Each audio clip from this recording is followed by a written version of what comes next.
Il y a menace d'abord du point de vue de l'environnement économique. Aujourd'hui, quand vous voyez la plupart des entreprises de presse, la majorité n'a même pas les moyens de payer les salaires, n'est-ce pas, des confrères.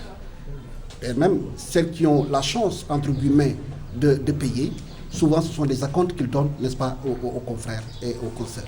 Nous disons que cette situation doit être réglée, puisqu'il y a une partie des réponses vraiment dans le code de la presse où nous avons réfléchi ensemble sur les problèmes qui assaillent la profession en disant que, évidemment, l'idée de mettre en place un fonds de garantie, c'était dans le sens de pouvoir assainir carrément le milieu de la presse.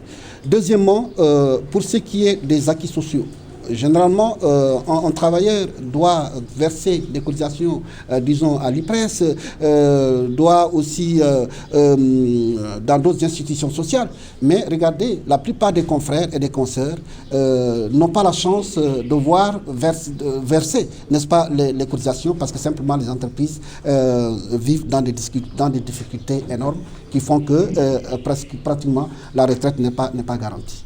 Nous avons aussi évoqué, pour parler des libertés, des menaces qui pèsent sur la presse, nous avons parlé aussi vraiment de ces fréquences qu'on donne à tour de bras, sans se préoccuper des conséquences que cela peut avoir dans l'environnement immédiat de ces radios-là. Nous avons vu que ce soit dans le nord, le sud, le centre du pays, des radios où sont utilisées vraiment pour des guerres, des querelles fratricides. Souvent, c'est des guerres partisanes qui font que quelque part, vraiment, c'est la stabilité du pays, n'est-ce pas, qui est menacée. C'est pourquoi donc, nous avons attiré l'attention des autorités pour leur dire qu'il est temps de voir vraiment comment on donne ces fréquences-là et deuxièmement à qui on les donne. Donc on ne peut pas se permettre de donner des fréquences comme cela vraiment sans se préoccuper de l'usage qu'on en fait. Donc c'est pour attirer l'attention de l'opinion nationale et internationale que nous avons évoqué cette question-là.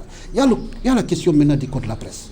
Depuis 2010, les acteurs du secteur se sont réunis pour réfléchir sur la résolution des problèmes, n'est-ce pas, de ce secteur.